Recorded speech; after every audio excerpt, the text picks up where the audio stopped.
Welcome sa part 6 ng ating set 3 for our review. We are now doing number 26. Rita is selling concert tickets. She sold 4 to her cousins, then gave half of what she had left to her brother for him to sell.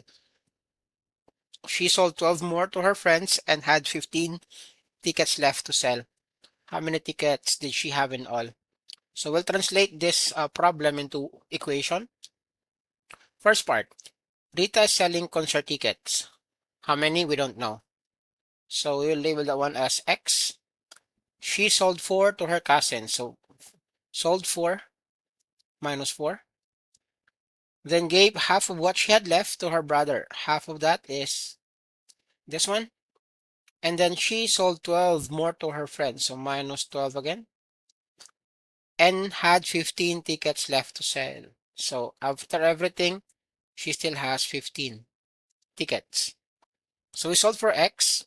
We will add 12 both sides. So we're gonna have equals 27. Cross multiply x minus 4 equals 2 times 27 is 54, and then x equals 58. So that is letter B. 27.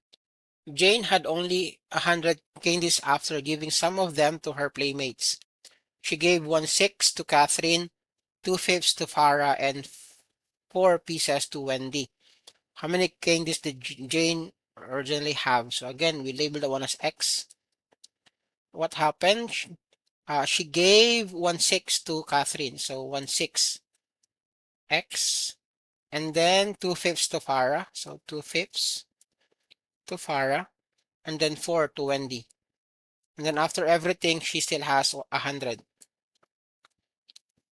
So we solve for X. This is X minus 1/6, X minus 2/5 X equals 104.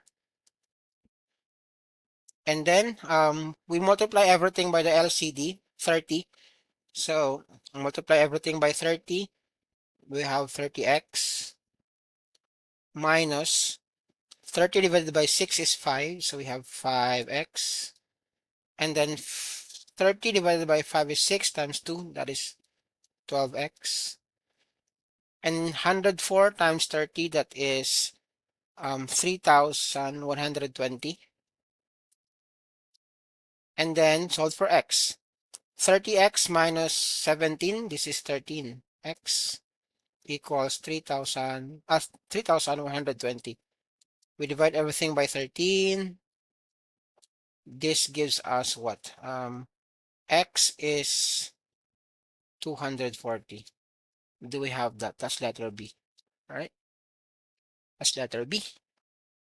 Let's do number 28. The average of 7 numbers is 24. The smallest of the number is 2 and the largest of the number is 31. What is the average of the middle 5 numbers? Okay. So again, pag sinabing average, we add everything together and then divide it by how many numbers are there, no? So sabi dito, the average of 7 numbers. So meaning to say, yung ating denominator is 7. And then we have 2, the smallest, and the largest is 31, plus 31.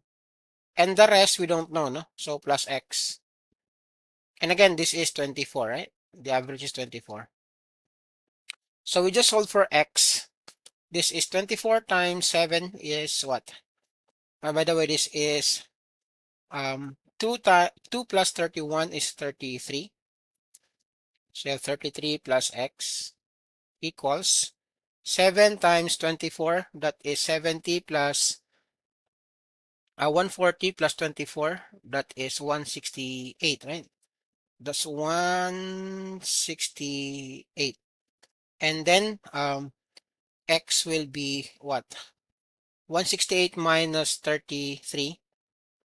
That is 135. So yung x natin is 35. This is the sum of the 5 numbers, no? So ang pinapahanap is the average of the 5 middle numbers. So ang gawin lang natin 135 divided by 5. So that will give you 27, right? This is 27. Do we have that answer? 27. Yeah, that's letter C in our choices. 29. Eric wishes to shift the graph of the function f of x is equal to x squared 4 places to the right and 6 places down from the origin. What equation represent this translation? So, you can answer this one in different ways. Let's have the graphing muna. Ito. So, we know that if we have this function f of x is equal to x squared, the vertex will be at the origin. Yan. So, ito yung graph natin. Or so. Alright? Ang sabi daw, 4 places to the right. So, 4 places. So, 1, 2, 3, 4. Nandito yan. Alright? Nandito. 4 places and 6 places down. So, 1, 2, 3, 4, 5, 6. So, more or less nandito yung ating vertex. So, yung graph mo is shifted, no? Dito. So, ang sinasabi dito, ang vertex dito will be 4 and then negative 6, right? So, ang sinasabi, which equation represent this translation? So, is it this one? Letter A is very obvious. That is not our answer.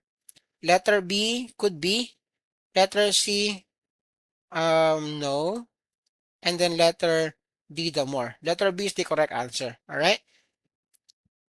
By simply looking at the graph. Or we can actually remember yung ating vertex form.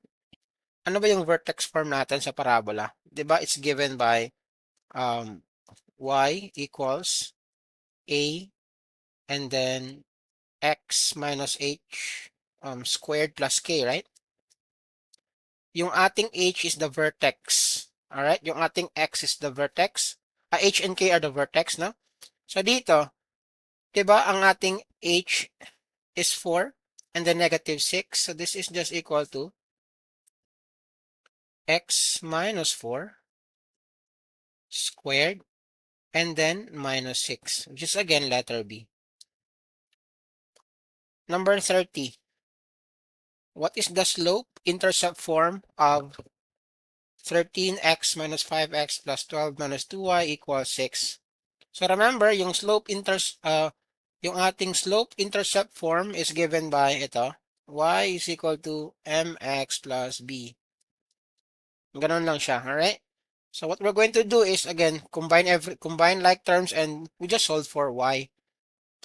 Ito, this gives you 8x. And then, ang gawin ko ito sa kabila. So meron akong plus 12 minus 6. So 6 equals 2y. Divide everything by 2. Meron akong 4x plus 3 equals y. Or y equals 4x plus 3. Do we have that? That's letter B in our choices. Follow for more.